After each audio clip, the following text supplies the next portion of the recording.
With big budgets, large action sequences, A-list talent, and dazzling cinematography, TV shows are increasingly comparable to movies. It's standard practice now for films to be marketed over a year ahead of their release, so we're used to getting excited for things well in advance. TV shows have typically operated differently, but things have started to change. We're now looking ahead to a whole year of new TV. Stranger Things, for example, took Netflix by storm last year, and fans spent 15 months waiting patiently for it. Twin Peaks goes even further with a 25-year gap between seasons. Both somehow managed to deliver on huge levels of hype. Others didn't fare so well. Where there's excitement, there are also letdowns, and a number of the year's most anticipated releases sadly ended up as disappointments. I'm Rue from Whatculture, and this is 10 of the most disappointing TV shows in 2017. Because we're all entitled little shits. Number 10 is Game of Thrones. Now calm down. In saying that this was disappointing, it doesn't necessarily mean it was bad.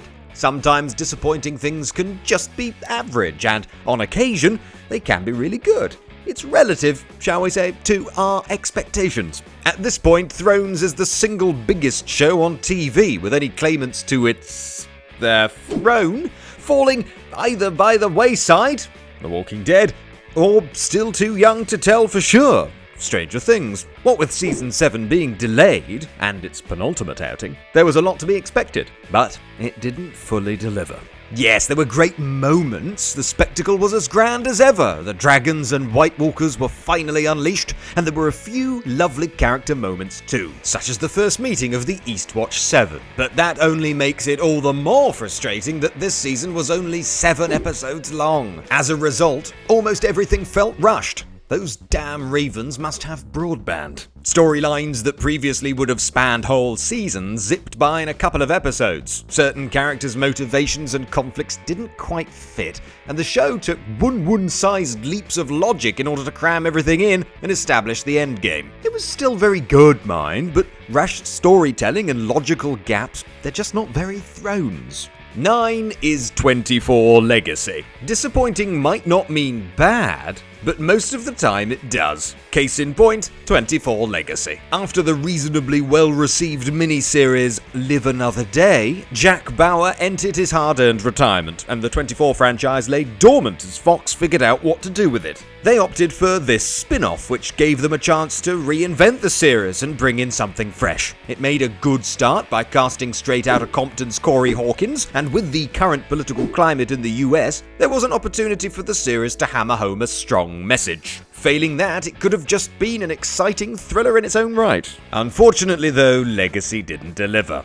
The show falls into the same narrative traps as its predecessor, but it doesn't feel timely. It's tired and rote, relying on old stereotypes and noughties action cliches. Corey Hawkins does his best, but he isn't given good enough material, and he can't elevate it the way Sutherland did either. Legacy was unsurprisingly cancelled after just 1 season. 8 is powerless. While DC are struggling on the big screen, things have been going better for them on the telly. The CW has its ever-burgeoning Arrowverse, Fox has Gotham, so NBC decided to get in on the action too. Their idea was to mix things up with a regular workplace sitcom that's set in a world of superheroes, and here's the kicker: one of the employees is a relative of Bruce Wayne. The premise was intriguing, but it didn't take long to fall apart. While it showed early promise, the writing was so uneven that it simply wasn't funny enough to survive. NBC pulled the plug before the season had even finished airing. At 7, it's Inhumans, another big new network superhero show, this time from the opposite side of the comics divide.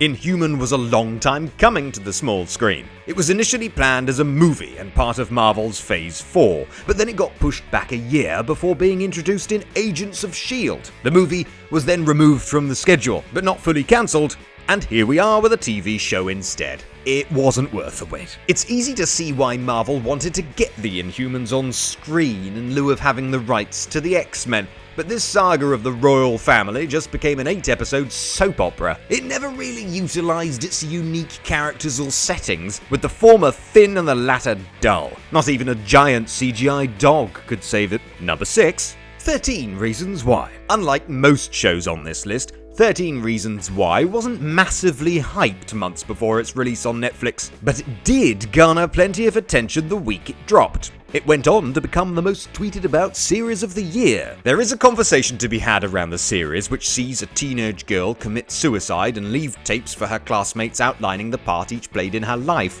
But it's not a positive one. The series has a solid cast, some interesting direction, and it does get people talking about important issues, but it doesn't do much with any of that. Its handling of suicide is mixed at best, with talk of victim blaming and revenge fantasies, and very little focus on mental health or Hannah Baker herself. Even without its controversy, the show has a few flaws in both setup and execution. The idea of Clay not listening to the tapes exists only as a plot device. This, in turn, makes the show feel long and arduous. 5 is Sherlock. Sherlock's quality declined in Season 3, and it continued to get worse with its Christmas special, The Abominable Bride, which was great until it stopped pretending to be Victorian and then became a total mess. We should have heeded the warning signs prior to Season 4, but the trailer promised something different. The show was going darker, it looked re-energized, and the indicators were all good. Plus, as the episodes come around so infrequently, it's difficult not to get excited.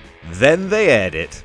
It was a stark reminder of where the show left off. Rather than the genius of Seasons 1 and 2, The Six Thatchers was a middling return, turning from a Holmes and Watson detective show into a James Bond espionage drama centered around Mary. The lying detective fared better with some actual detecting and a truly creepy turn from Toby Jones, but that goodwill was lost in its finale. The final problem piled dumb plot twist upon silly narrative turn to the point that nothing made any sense anymore.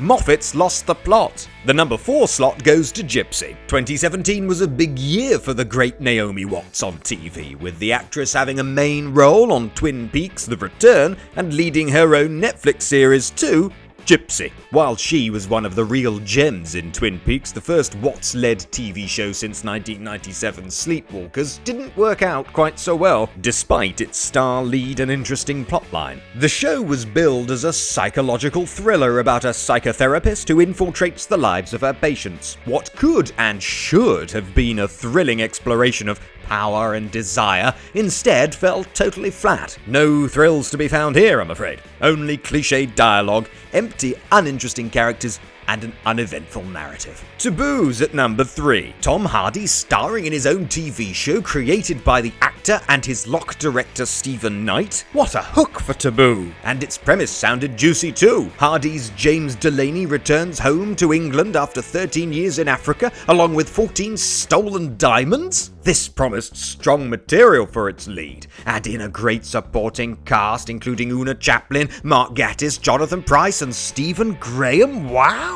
Things really looked good for Taboo. But then it aired. The show wasn't the great star vehicle it once seemed, with Hardy and co mumbling through some wince-inducing dialogue and a glacially slow plot which dredges across its East India Company's story, mired in darkness and with little to drive it forwards. Hardy brings his usual intensity, but it's just not enough to get the show moving. Number 2 is Star Trek Discovery. This is the first new Star Trek series for over a decade. There were a number of delays getting Discovery on screen, and it suffered the unfortunate departure of its creator, Brian Fuller, but there was still a fair bit of excitement before it aired on CBS, later moving to All Access. The show boasts some strong visuals, and there have been hints of some great potential with its characters. But sadly, they never really led anywhere. Discovery attempts to do something different with the Trek mythos, not just in having a protagonist who isn't a captain, but in having one who commits treason. As such, it's decidedly darker than what we're used to with the franchise. It's not just that it isn't Star Trek enough, though, because judged on its own terms, there's very little excitement in the plot.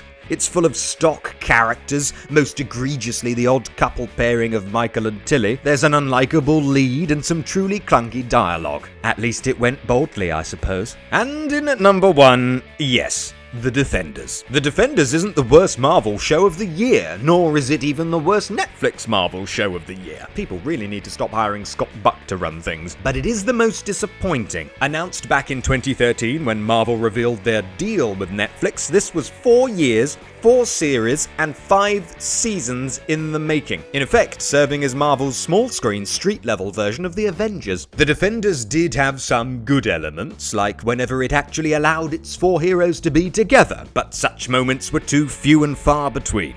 Jessica Jones and Daredevil came out of it well, but the show generally took too long in bringing everyone together. This issue with slow pacing continued throughout its 8-episode run, meaning that even its shorter season structure suffered many of the same storytelling issues as its predecessors. There was a surprising lack of action, poor direction, and it never did quite enough to justify its existence, beyond being corporately mandated 4 years ago. And anyway, that's me done whinging. Now it's your turn. What TV shows disappointed you this year? Let us know in the comments below, and in the meantime, rate, share, and subscribe. Oh, wasn't that something? Don't forget to like, share and subscribe below, and also the people who made this lovely video, they're appearing right here. But if you're thinking to yourself, I want to see more content, Jules, then why not look above my head, as there probably is some. I don't know. I can't see it. Until next time.